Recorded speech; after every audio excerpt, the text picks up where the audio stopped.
Class 10 की exercise 1.2 का जो क्वेश्चन नंबर 6 है, इसमें हमसे कहा जा रहा है कि व्याख्या कीजिए कि 7 गुना 11 गुना 13 प्लस 13 तथा 7 गुना 6 गुना 5 गुना 4 गुना 3 गुना 2 गुना 1 प्लस 5 भाज्य संख्याएं क्यों हैं। अर्थात यहाँ पे हमें ये दिखाना है कि यहाँ पे जो हमारे पास दो प्रकार की संख्या है, चाहे वो ये संख्या हो चाहे वो ये संख्या हो, ये दोनों संख्याएं भाज्य संख्या है। लेकिन ये भाज्य संख्याएं क्यों हैं, हमें ये साबित करना है। सबसे पहले आप समझिए कि भाज्य संख्या किसको कहते हैं और अभाज्य संख्या किसको कहते हैं।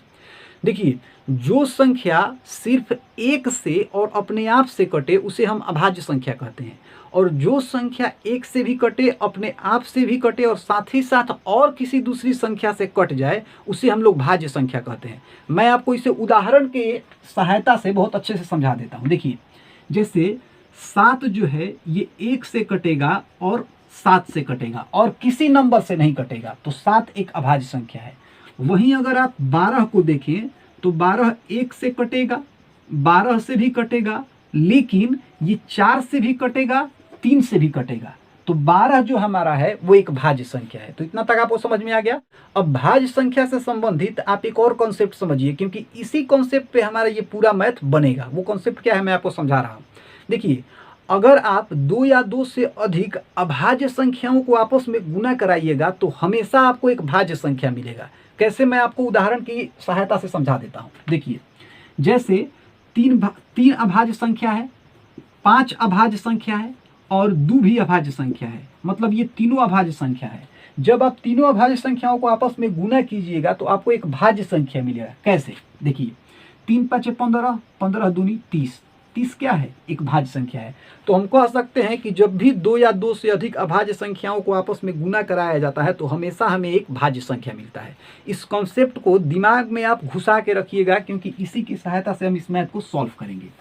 तो हम लोग क्या करेंगे, हमारे पास तो यहाँ 2 प्रकार की संख्या है, एक ये और एक ये। तो पहले हम लोग इसको a मान लेंगे और इसको b मान लेंगे और बारी बारी से इसे हम लोग सॉल्व कर लेंगे। हम लोग शुरू करते हैं इससे। हम लोग लिखेंगे कि माना a बराबर 7 गुना 11 गुना 13 प्लस 13। हम लोग यहाँ लिखेंगे माना a बराबर 7 गुना 11 गुना 13 प्लस 13। अब हम लोग इसको आगे और सॉल्व करेंगे। तो हम लोग यहाँ लिख सकते हैं, देखिए, इस पूरी संख्या को आप ध्यान से देखें तो इसमें 2 ठो 13 है, तो एक 13 को हम लोग यहाँ से कॉमन निकाल लेंगे। तो 13 को अगर कॉमन हम लोग निकालेंगे तो हमारे पास यहाँ मिल जाएगा 7 गुना 11 गुना, अब देखिए, अब इस 13 की बारी है, तो 13 का पहाड़ा कितना बार पढ़िएगा कि 13 आ जाए, एक बार, तो यहाँ हम लोग लिख देंगे 1 प्लस, फिर ये 13 आ गया हमारे सामने, तो 13 का पहाड़ा आप कितना बार पढ़िएगा कि 13 आ जाएगा, एक बार, तो यहाँ हम लोग लिख देंगे 1 और इस ब्रैकेट को, इस कोष्ठ को हम लोग बंद कर देंगे। अब 13 हम लोग यहाँ ज्यों करते हुए लिख देंगे और इन सबको अब हम लोग सॉल्व करेंगे। तो 7 गुना 11 क्या होगा, 77, 77 में 1 से गुना करेंगे तो 77 और 77 में 1 जोड़ेंगे तो हमें मिलेगा 78। तो इसको हम लोग यहाँ लिख सकते हैं 13 गुना 78। अब हम लोग क्या करेंगे, 13 को और 78 को तोड़ेंगे, तो 13 तो अब नहीं टूट सकता, लेकिन 78 तो टूट सकता है ना, तो 78 को हम लोग तोड़ेंगे।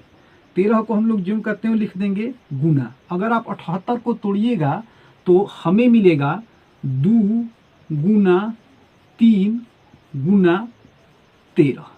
इसका मतलब यहाँ पे हमें a बराबर मिला 13 गुना 2 गुना 3 गुना 13। अब अगर आप इन सबको ध्यान से देखें तो इसमें जो भी संख्याएं हैं वो सारी संख्याएं अभाज्य संख्याएं हैं। 13 भी अभाज्य है, 2 भी अभाज्य है और 3 भी अभाज्य है। अब आप एक बात याद कीजिए, मैंने आपको बताया था कि अभाज्य संख्याओं को जब भी आपस में गुना कराया जाता है तो हमेशा हमें क्या मिलता है, एक भाज्य संख्या मिलता है। और यहाँ ये सारी संख्याएं एक दूसरे के साथ गुना के रूप में जुड़ी हुई हैं। जब हम इन सारी संख्याओं को आपस में गुना कराएंगे तो हमें क्या मिलेगा, भाज्य संख्या मिलेगा। इसका मतलब ये है कि a जो यहाँ पे है, यहाँ पे जो a है वो क्या है, भाज्य संख्या है। तो हम लोग नीचे लिखेंगे, a भाज्य संख्या है, a भाज्य संख्या है, a भाज्य संख्या है, क्योंकि हम जानते हैं, क्योंकि हम जानते हैं कि a बराबर 7 गुना 11 गुना 13 प्लस 13। 7 गुना 11 गुना 13 प्लस 13 हम जानते हैं कि अभाज्य संख्याओं का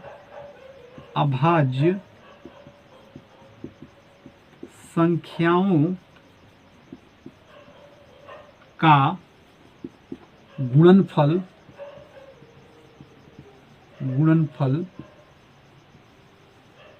एक भाज्य संख्या होता है। एक भाज्य संख्या होता है।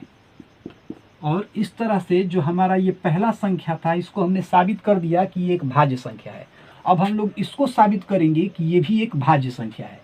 तो इसके लिए मुझे इन सारी चीज़ों को मिटाना पड़ेगा। अगर आप चाहें तो इसका एक स्क्रीनशॉट ले सकते हैं, क्योंकि मैं अब इनको मिटाऊंगा। अब हम लोग b बराबर इतना मान लेंगे। तो हम लोग यहाँ लिखेंगे माना b बराबर, इन सब को यहाँ हम लोग लिख देंगे। तो हम लोग लिखेंगे 7 गुना 6 गुना 5 गुना 4 गुना 3 गुना 2 गुना 1 प्लस 5। अब अगर आप इन सारी संख्याओं को ध्यान से देखें तो यहाँ पे दो जगह हमें 5 दिखाई दे रहा है। यहाँ भी 5 है और यहाँ भी 5 है।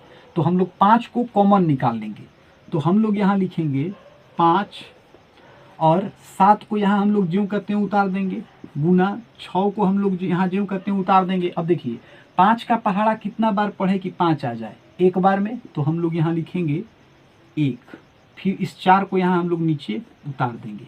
फिर इस 3 को हम लोग यहाँ नीचे उतार देंगे। फिर इस 2 को हम लोग यहाँ नीचे उतार देंगे और फिर इस 1 को हम लोग यहाँ नीचे उतार देंगे। प्लस फिर वही बात आ गई कि 5 का पहाड़ा कितना बार पढ़े कि 5 आ जाए? तो एक बार में आ जाएगा। तो 1 हम लोग यहाँ जो कहते हैं उतार देंगे। अब हम लोग हमारे पास जितनी भी ये कोष्ठ में संख्याएं हैं उसको सॉल्व करेंगे। तो हम लोग यहाँ नीचे लिखेंगे 5 और इसके बाद हम लोग 7 को 6 से गुना कराएंगे तो 7 छक 42। 42 को अगर 4 से गुना कराएंगे तो 4 चौका 16 160 और 2 चौका 8 168। तो यहाँ तक तो हमें मिला 168। अब इसके बाद 3 दूनी 6, मतलब 168 में हम लोग 6 से गुना कराएंगे। तो 168 में अगर हम लोग 6 से गुना कराएंगे तो 8 छक 48 की 8 हासिल 4, 6 6 का 36, 4 40 की 0 हासिल 4, 6 एकम 6 4 10, मतलब हमें मिला 1008। तो यहाँ तक तो हमारा काम हो गया। अब 1008 में अगर 1 जोड़ेंगे तो हमें मिलेगा 1009। तो हम लोग यहाँ लिखेंगे 1009। अब फिर हम लोग यहाँ लिखेंगे 5 गुना 1009। मैं इसे मिटा दे रहा हूँ। अब यहाँ पे हम लोग लिख सकते हैं कि b बराबर 5 गुना 1009। अब देखिए यहाँ 5 भी अभाज्य संख्या है और 1009 भी अभाज्य संख्या है। इसका मतलब b 2 ठो अभाज्य संख्याओं का गुणनफल है। और मैंने आपको बताया था कि अगर कोई संख्या 2 अभाज्य संख्याओं का गुणनफल है तो वो एक भाज्य संख्या होती है। तो हम लोग यहाँ लिखेंगे कि b एक भाज्य संख्या है। b एक भाज्य संख्या है क्योंकि b अभाज्य संख्याओं